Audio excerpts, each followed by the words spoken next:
Imaginez un peu ça. Les clients qui n'atteignent pas un certain niveau d'utilisation dans les 10 tout premiers jours suivant leur achat, eh bien, ils ont un taux de désabonnement 10 fois plus élevé au cours de la première année. 10 fois.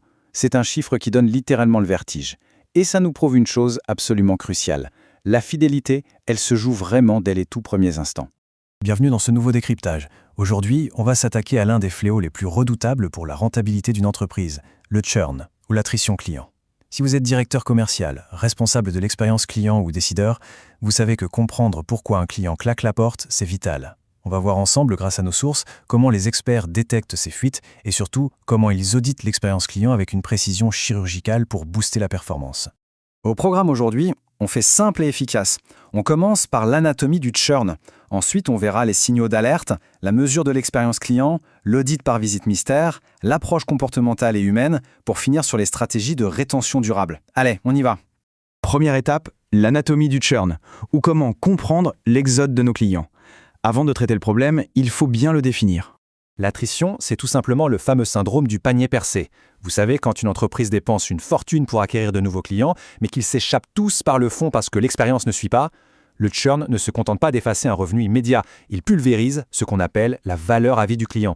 Tout votre budget d'acquisition est instantanément réduit à néant. Mais attention, tous les départs ne se ressemblent pas. D'un côté, on a le churn involontaire, souvent un bête problème technique, genre une carte bancaire expirée, et de l'autre, le churn volontaire. Là, le client décide activement de vous quitter parce que l'expérience a été décevante ou que la concurrence fait mieux. Et c'est exactement sur ce churn actif, ce départ conscient, que les décideurs doivent concentrer toutes leurs forces. Section 2. Les signaux d'alerte ou comment repérer les symptômes avant qu'il ne soit trop tard. Le pire ennemi d'un responsable de la performance, c'est le churn silencieux. Le client ne râle pas, il n'appelle pas le service client pour se plaindre. Non, il se désengage, tout doucement, jusqu'à disparaître complètement.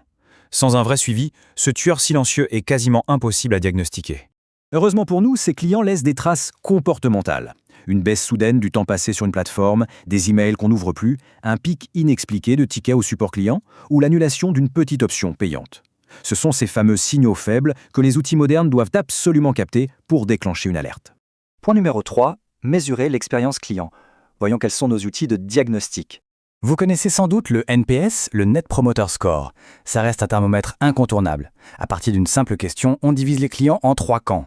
Les promoteurs, vos ambassadeurs, les passifs, qui peuvent basculer chez le concurrent d'en face à la moindre occasion, et les détracteurs, qui ont déjà un pied dehors et qui n'hésiteront pas à vous faire une mauvaise pub. Et c'est en combinant deux approches qu'on obtient une vraie vue à 360 degrés. Le NPS relationnel, c'est votre bilan de santé annuel pour la relation globale. Mais le NPS transactionnel, lui, c'est un scanner en temps réel. Il se déclenche à chaud, juste après un passage en caisse ou un appel au support. Et pourquoi s'acharner à mesurer chaque petite interaction ? Eh bien, parce que 65% des consommateurs envisagent sérieusement de passer à la concurrence après une seule interaction négative avec un service client. Une seule. Ça laisse peu de place à l'erreur, n'est-ce pas ? Ce qui nous amène à notre 4e point, l'audit par visite mystère, le fameux test grandeur nature. Les sondages, c'est super, mais pour vraiment maîtriser la relation client, il faut un audit impartial. La visite mystère, c'est l'outil roi pour ça, et ça ne s'improvise pas. D'abord, on crée un scénario sur mesure, vraiment calqué sur votre cible. Ensuite, l'enquêteur vit l'expérience en conditions réelles, que ce soit en boutique ou en ligne. Et pour finir, on passe toutes ces données à la moulinette de l'intelligence artificielle pour extraire le vrai ressenti du client. La vraie puissance de cet audit, c'est qu'il teste tout votre écosystème omnicanal. On va évaluer la propreté d'un magasin, bien sûr, mais aussi la fluidité d'un paiement sur votre site web, l'empathie d'un conseiller au bout du fil, ou même comment opère votre concurrent direct. C'est le crash test ultime de votre promesse de marque. 5e étape, et c'est peut-être la plus stratégique, l'approche comportementale et humaine. Voici une perspective absolument fascinante tirée de nos sources. La vente, n'est-ce pas un grand théâtre ? L'expertise en relation client, ça repose énormément sur des techniques immersives. Auditer l'expérience, c'est observer une pièce de théâtre. Le conseiller est l'acteur, la boutique est le décor, et le client, c'est le partenaire d'improvisation. Concrètement, qu'est-ce qu'on audite ici pour améliorer durablement les choses ?